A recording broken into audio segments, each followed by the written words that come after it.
Shalom, shalom, bien-aimés. Soyez bénis, soyez fortifiés, soyez encouragés dans le merveilleux, dans le tout-puissant nom de notre Seigneur et Sauveur Jésus. À toutes et à tous, je souhaite un excellent début de semaine. Que la grâce de Dieu repose avec vous. Bienvenue à notre espace d'édification, d'instruction, de partage, le pain quotidien. Je suis Dr. Franck Adé pour vous servir. Et ce jour, nous parlons de ce thème « Couper les liens avec la mort ». Je rappelle que nous introduisons la semaine qui parle de la protection contre la mort. Et pendant tout ce mois, c'est le thème qui nous rassemble. Il s'intitule ainsi « La mort ne sera plus ». Apocalypse 21, verset 4. Mais pour ce jour, c'est Ésaïe 28, 18 qui va nous donner donc le ton. Votre alliance avec la mort sera détruite. Votre pacte avec le séjour des morts ne subsistera pas.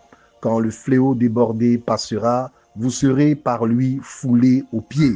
Voici ce que dit en substance le passage qui nous rassemble. Couper les liens avec la mort. Il peut être utile de mettre les choses en contexte avant d'entrer sur le terrain de ce dont nous voulons parler en ce jour. La protection contre la mort. Le texte d'Ésaïe était une menace que le prophète avait relâchée par l'intermédiaire donc de la prophétie qu'il annonçait à Israël. C'est Dieu qui parlait à son peuple et le but était de briser cette assurance que les méchants avaient. Ils avaient donc un sentiment d'impunité. Et Ésaïe nous lève un peu le voile sur les raisons de ce sentiment d'impunité. Il faut savoir que Israël était non seulement moralement tombé dans toutes sortes d'abus, d'injustices, même cette chute morale n'était rien d'autre que la conséquence d'un flirt ou d'un adultère avec les dieux étrangers. Israël s'était accoquiné avec les dieux du pays dans lequel il était entré. Et donc, il y a une série d'adorations maléfiques, Moloch, Baal et tout ce que nous pouvons imaginer, qui s'étaient mises en place.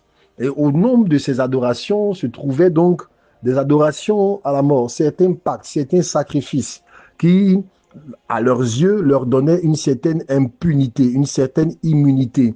Il faut savoir que Israël se détournait très souvent du Dieu qui lui avait donc donné le pays pour des raisons simples.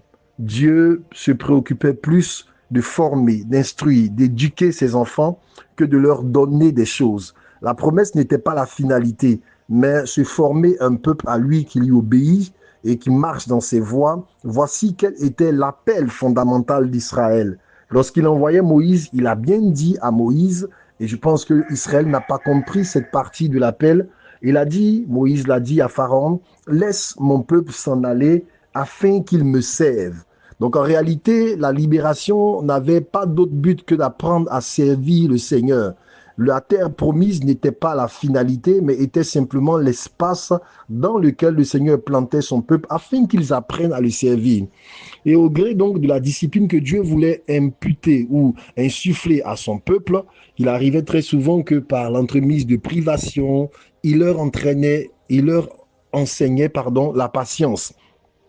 Et c'est cette patience-là que nous avons du mal quelquefois à avoir qui fait que beaucoup de personnes prennent des raccourcis.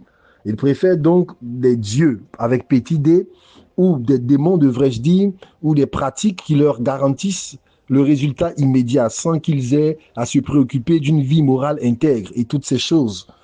Et donc Israël était dans ces adorations-là. Et ils avaient signé des pactes avec des divinités.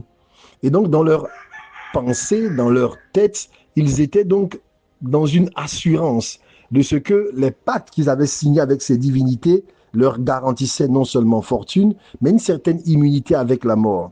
Et c'est en cela que Ésaïe vient donc leur dire, cette alliance que vous pensez avoir faite avec la mort, elle sera détruite. Et le pacte avec le séjour des morts ne subsistera pas.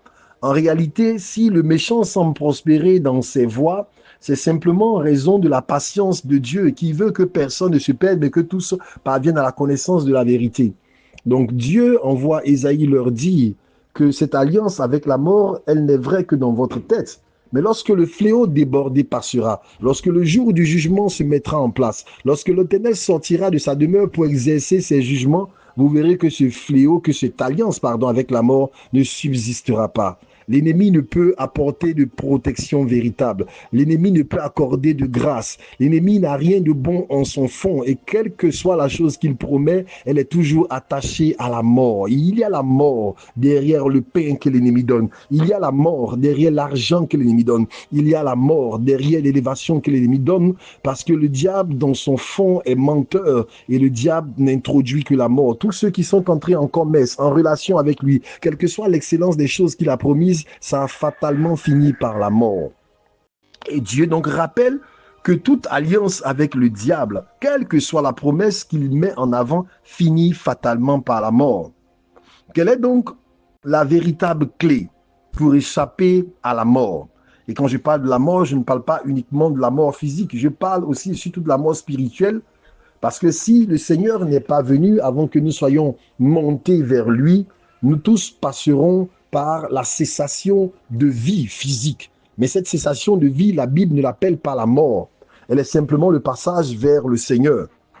Pour nous, donc, la véritable protection contre la mort, c'est la mort éternelle. C'est cette mort qui nous sépare d'avec Dieu, dont il faut se préserver. Et il faut donc couper les liens qui nous connectent à cette mort. La Bible dit que dans la désobéissance se trouve la mort.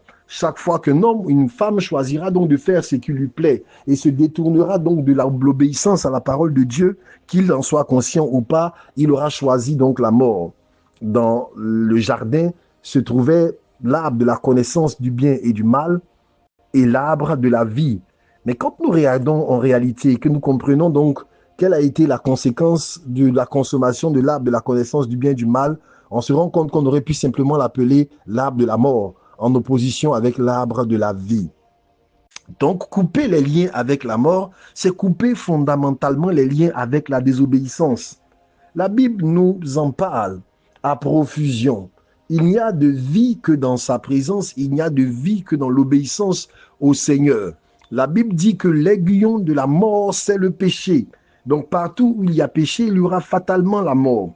Nous ne pouvons pas prétendre couper les liens avec la mort si nous ne coupons pas les liens avec les péchés ou le péché qui en est l'ambassadeur. C'est cela donc la réalité qui nous interpelle ce matin. Bien aimés, nous allons vers le terme de l'année et nous allons lancer des programmes de prière, des programmes de protection divine, des programmes de déclaration, des bilans afin de posséder l'année. Nous ferons des prières de combat, de coupure des liens, tout ce que nous pouvons imaginer. Et c'est très bien et nous y croyons fermement. Mais en réalité, si nous chassons la mort de nos bouches et que nous pratiquons les choses qui attirent la mort, notre parcours, il est vain. La véritable façon de couper les liens avec la mort, c'est couper les liens avec ce qui produit la mort. Il ne peut y avoir de délivrance contre la mort s'il n'y a pas de délivrance contre le péché.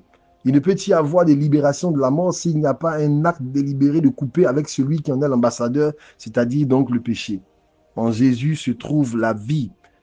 La protection contre la mort se trouve donc dans le sein de la vie de Dieu, au cœur de l'obéissance. La Bible déclare, ta promesse nous fait vivre. Lorsque nous vivons la promesse, dans la promesse, pour la promesse, selon la promesse de Dieu, alors nous vivons dans l'écosystème de vie que Dieu a en réserve pour nous. La vie que Dieu nous a préparée pour cette terre, elle doit être pleinement accomplie. Et de son accomplissement, nous basculerons vers la véritable vie que nous avons déjà, mais qui est cachée par cette enveloppe mortelle. Que la grâce de Dieu nous ouvre les yeux et qu'il nous fasse miséricorde afin que nous comprenions que Dieu veut que nous ayons la vie et que nous l'ayons en abondance. Shalom.